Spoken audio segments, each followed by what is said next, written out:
अगले सेगमेंट की, जिसपे कि हम बात करने वाले हैं पीएसयू स्टॉक्स को लेकर के।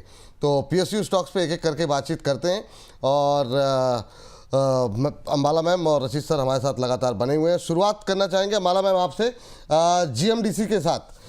जीएमडीसी पे काफ़ी सारी क्वेरीज भी थी, काफ़ी सारे दर्शकों की टिप्पणी थी, उसको लेकर के आपकी राय जानना चाहेंगे। अभी कैसे देख रही हैं आप? आज थोड़ा सा आधा % डाउन है, तो काफ़ी लोग जानना चाह रहे थे क्या करना चाहिए। आपका व्यू क्या होगा जीएमडीसी को लेकर के? जीएमडीसी है, होल्ड कर जाइए, अगर नहीं है तो बाय करके जाइए। और करंट लेवल पे रही खरीद बात सकते हैं?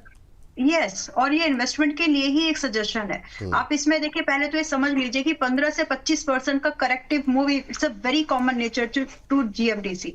ये इसका एक स्वाभाविक नेचर, स्वाभाविक रेंज है जिसमें आराम से हंसता खेलता चलता रहता है। So you got to be familiar with this. अगर आप उससे फैमिलियर हैं, जीएमडीसी आज भी 560, 70 और एक मैक्सिमम रेंज अगर आपको देखनी है तो 500 तक भी आप इसको खरीदने का विचार करके लेके चल सकते हैं। द ओनली थिंग इज विपुल जी की जितने भी ये स्टॉक्स हैं, कुछ स्टॉक्स में आप ट्रेड करके निकल सकते हैं, लेकिन कुछ स्टॉक्स में आपको उनके साथ नाता थोड़ा सा बड़ा बनाना पड़ता है, ताकि जो उनके फायदे हैं, जो उसके एडवांटेज है, या फिर जो भी उसकी पॉसिबल अपसाइड की मूवमेंट है, टू बी स्पेसिफिक, वो आपको मिले। तो वो आपको इन्वेस्टमेंट के थ्रू ही मिल पाएगी, क्योंकि ऑर्डर बुक्स ठीक है, सब कुछ ठीक है, कुछ गलत नहीं है। It's just a matter of time, it required a time. अगर आपके पास में टाइम है तो आप इसको लेकर के अभी भी चल सकते हैं। अपने अभी रिसेंट टॉप से ऑलरेडी ये 10-15% करेक्ट हो चुका है। यहाँ से भी अभी ज्यादा डिक्लाइन बचा नहीं है। मैक्सिमम 500 तक आया तो आया, और वहां तक भी आपको सिक कर लेने चाहिए। रही बात इसमें target, then do expect a little bigger target. जो रिस्क ले रहे हो उसके हिसाब से अपने टारगेट की सेटिंग भी करिए, अगर स्टॉक में पोटेंशियल है तो, और वो इसमें है।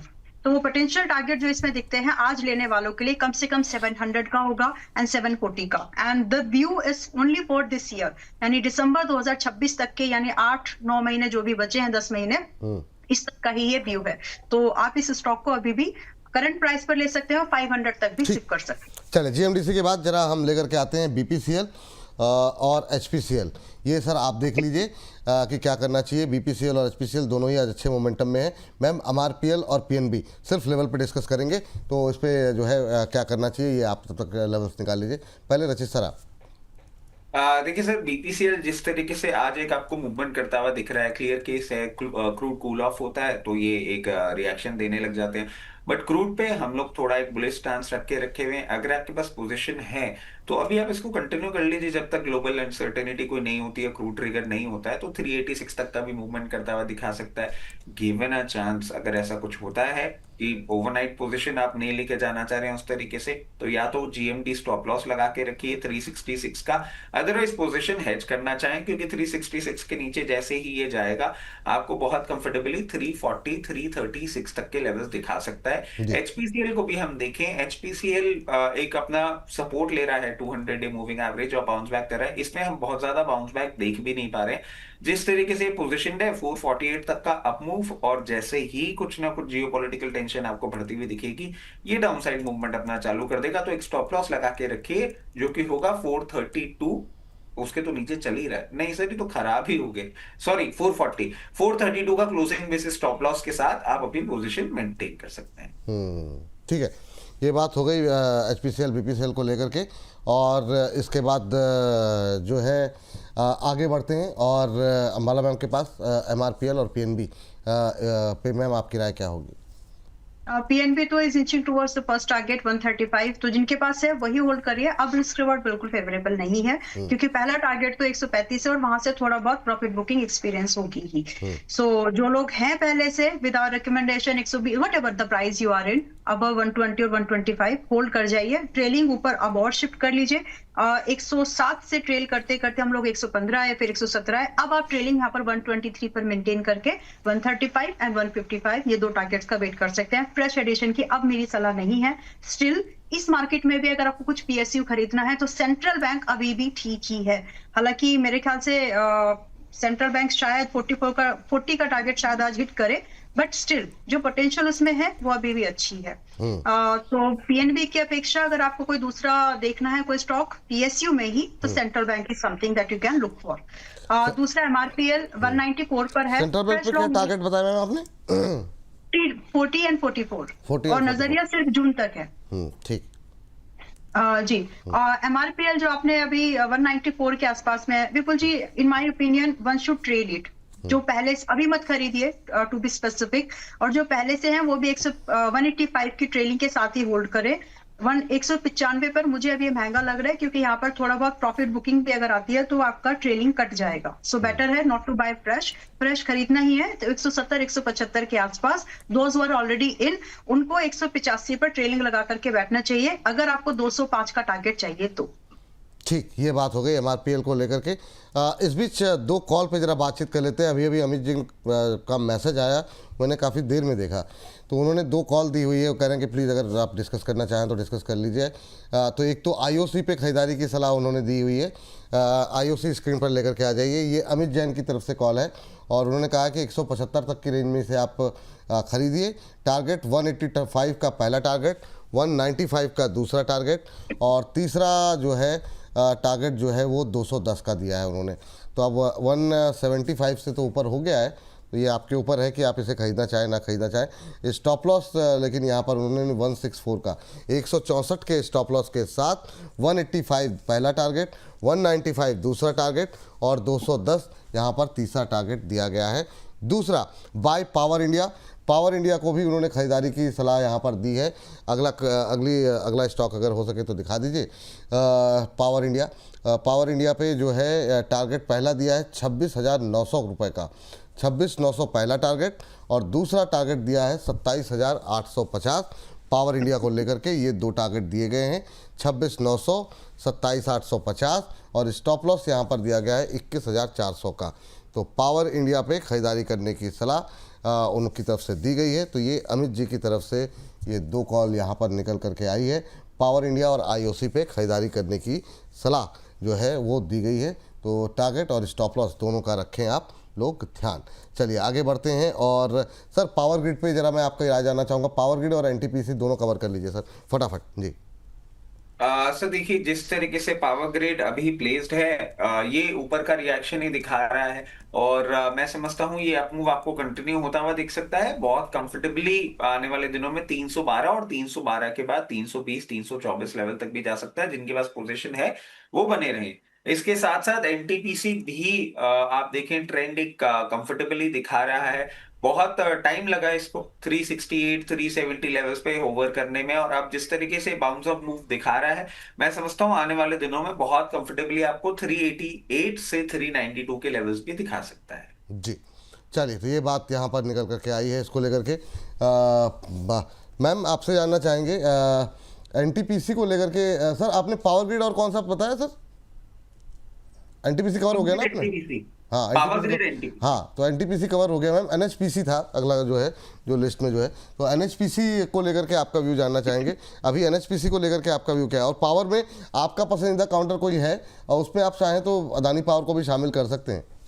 हालांकि पीएसयू का थीम है, लेकिन फिर भी आप चाहें तो ऐड कर सकते हैं। राइट, तो एनएचपीसी देखिए, सेक्टर रोटेशन में भी स्टॉक रोटेशन या स्टॉक चर्निंग होती रहती है। सो विद दैट व्यू मुझे तो अभी लगता है कि एनएचपीसी अभी 70 के आसपास, 70 से 71 के आसपास आना बाकी है, और वहां पर आप एक फ्रेश इन्वेस्टमेंट, जिसका रिसेंट सपोर्ट है, इसमें कोई रॉकेट साइंस जैसा व्यू नहीं है, सिंपल जो रिसेंट सपोर्ट है वहां तक की जर्नी इसको करनी है और वहां पे समय भी बिताना है। सो 70 से 68 इज द मैक्स रेंज जहां पर ये थोड़ा और आकर के समय बिताने वाला है, और करंट प्राइस 74 का है। So have patience. अगर आप एनएचपीसी पहले से मिस कर चुके हो या फिर खरीदने का व्यू बना रहे हो तो थोड़ा सा रुक जाइए, आपको 5 से 8% का थोड़ा डिक्लाइन और मिलेगा, वहां पर आप अपने इन्वेस्टमेंट को जो है प्लान कर सकते हैं।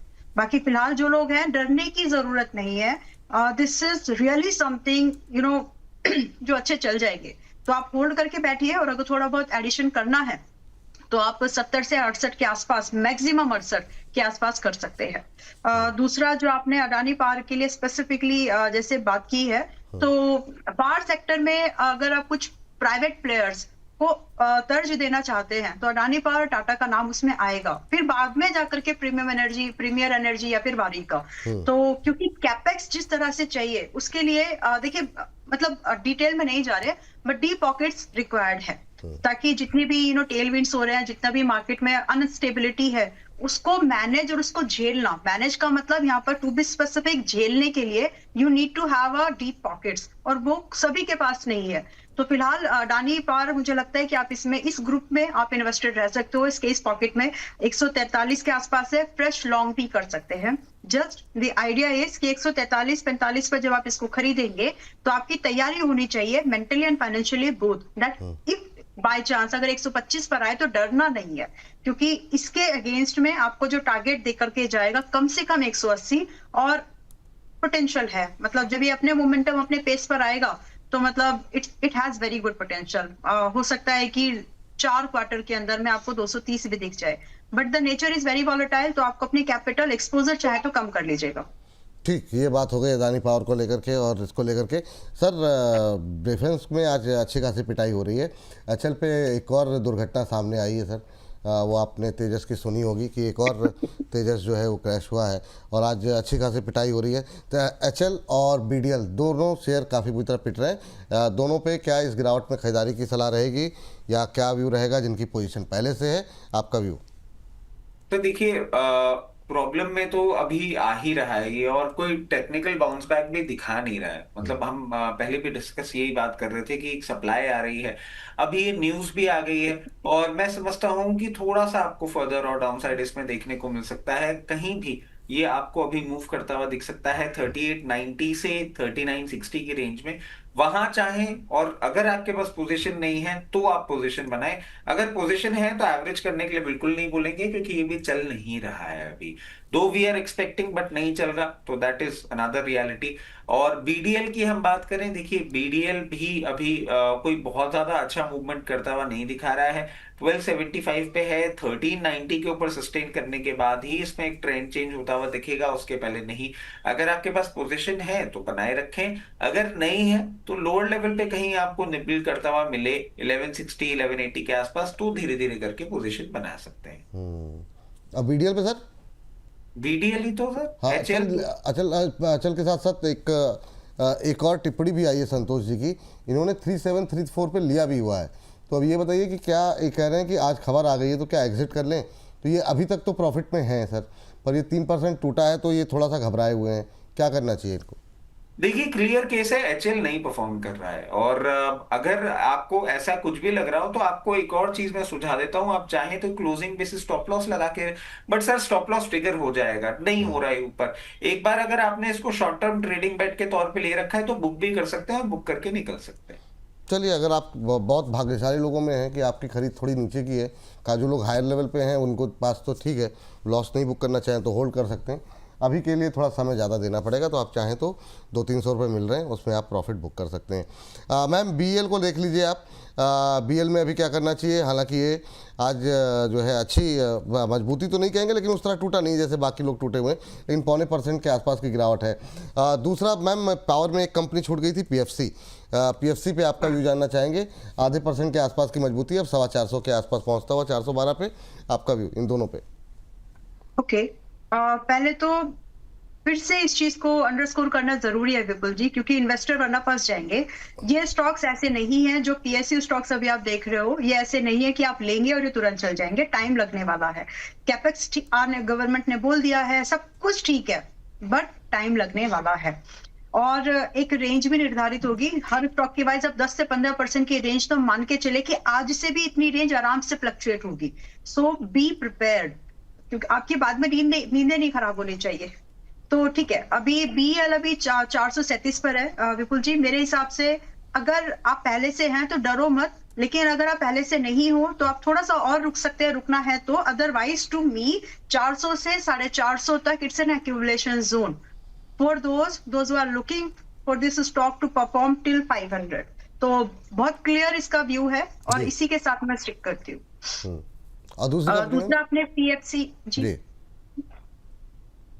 पीएफसी जी, तो PFC something that you can still hold. और रही बात की फ्रेश बाय कब करना चाहिए, 370-80 पर आ जाए तो ही करना चाहिए, और आ जाते हैं स्टॉक्स में, धानी इज वन एग्जांपल।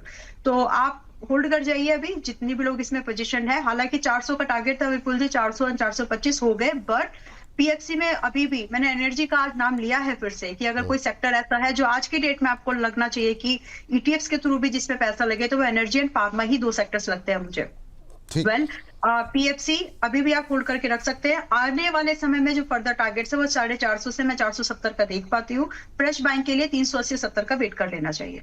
चलिए ठीक है, ये बात यहाँ पर निकल के आई है। और डिफेंस और बाकी चीज़ों से बाहर निकल के सर जेएनके बैंक एक बार देख लीजिए, कुछ लोगों की टिप्पणियाँ आई हैं और एक दिलनवाज जी हैं एनबीसीसी पे बहुत देर से पूछ रहे हैं, तो चूंकि वो भी पीएसयू है तो उस पर भी आप अपनी टिप्पणी दे दें। ये हमारा छोटे शेयर ऊंची छलांग का भी हिस्सा रहा है और उस पर भी आप लोग, जिन लोगों ने अभी तक नहीं देखा है वो जाकर के देख सकते हैं। लेकिन पहले ज़रा जम्मू कश्मीर बैंक पे ज़रा बात कर लेते हैं सर।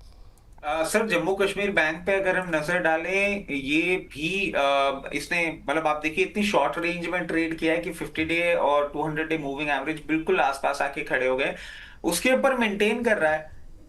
मैं समझता हूं जब तक आपको 102 रुपए के ऊपर क्लोजिंग दे रहा है तब तक इसकी अपसाइड आपको मेंटेन होती हुई दिख सकती है। 109 और 109 के बाद 116 के लेवल्स भी इन टाइम टू कम आपको दिखा सकता है। 102 के स्टॉप लॉस के साथ आप पोजीशन अपनी मेंटेन करिए। एनबीसीसी सर क्लियर केस है, हमने तब भी डिस्कस किया था। अगर आपके पास पोजीशन है और बहुत हायर लेवल पे है तो आपको सजेस्ट करेंगे कहीं भी 86 88 लेवल्स पे आए, वहां पे एक बार एवरेज करें। बार बार उन्हीं लेवल्स पे आके ही बाउंस बैक दिखाने की कोशिश करता है और फिर आपको अप मूव कंटिन्यू करता हुआ दिखाता है। 104 रुपए के ऊपर जब ये सस्टेन करना चालू करेगा तब इसमें ट्रेंड चेंज होगा और उसके बाद आपको अप मूव जरूर ये दिखाएगा। 104 के बाद 116 और 116 के बाद 124 तक भी आपको आने वाले समय में देखने को मिल सकता है। चलिए, ये बात यहाँ पर इन दोनों से। अच्छा सर, इस सेगमेंट को समाप्त करें उससे पहले वो जो आपकी तरफ से ट्रेडिंग कॉल दी गई थी, अगर आज चूंकि यहाँ पे प्रेशर है, अगर इन लेवल्स पे क्या नई एंट्री ले सकते हैं? स्नाइडर इलेक्ट्रिक को लेकर के क्या व्यू है आपका? अभी 896 के आसपास ट्रेड करता हुआ, तो उस पर कोई स्ट्रेटजी बनानी हो तो क्या करनी चाहिए? सर देखिए क्लियर केस है, ये कॉल हमने दी थी उसके बाद सारा का सारा डेवलपमेंट होता हुआ दिखा है। अभी आपको इंडेक्स जरूर एक ग्रीन साइन पे दिख रहा है but stock specific profit taking आपको आती हुई दिख रही है। मतलब स्नाइडर भी देखें और इसमें क्या स्टॉप लॉस टारगेट में कोई मतलब कॉल में परिवर्तन कुछ करना चाहेंगे? देखिए अगर थोड़ा सा आप लीवरेज अगर ले सकते हैं तो मैं कहूंगा स्टॉप लॉस को थोड़ा सा आप चेंज कर लें और 872 के स्टॉप लॉस के साथ अगर आप इसमें पोजीशन बना के रखना चाह रहे हैं तो बना के रख लीजिए। उससे नीचे देखने का मतलब नहीं होगा क्योंकि आज थोड़ा सा एक फ्राइडे मूवमेंट के बाद प्रॉफिट टेकिंग है क्योंकि हायर लेवल्स पे और फ्राइडे को एक अच्छा मूवमेंट किया था। स्टॉप लॉस अगर इतना सा चेंज करना चाहें तो कर सकते हैं, अदरवाइज अगर आप वो भी रखना चाहें तो रखिए और अकॉर्डिंगली एग्जिट करिए क्योंकि सर आज मुझे लग रहा है सेकेंड हाफ में प्रेशर अच्छा आएगा मार्केट में। प्रेशर अच्छा आएगा? अच्छा, मतलब जाते जाते भी आप दबाव में ही सबको छोड़ के नहीं सर, दबाव वाली बात नहीं है, मैं आपको बता रहा हूँ। एक्चुअली प्रॉब्लम क्या हो जाती है ना कि आपने भुज निफ्टी 600 पॉइंट पॉजिटिव देख ली थी, उसके बाद गिफ्ट निफ्टी तक आते आते सरकते सरकते आप 150 पॉइंट पॉजिटिव रह गए थे। अब लोग क्या बुलिश स्टेटमेंट जरूर दे जाते हैं बट रियल टर्म्स में अगर आप सिचुएशन नहीं समझ पा रहे, मतलब होता है कई बार आप नहीं समझ पाते चीजें कितनी डेलिकेट हो चुकी हैं और आप फिर भी सिर्फ टेक्निकल्स को फॉलो कर रहे हैं तो उसको कर लीजिए। बट हाँ, पेन पॉइंट अब जो देखने को मिलेगा वो इमेजिन नहीं किया था, वो देखने को जरूर मिलने वाला है मार्केट में, उसकी तैयारी कर लेनी चाहिए हम सब।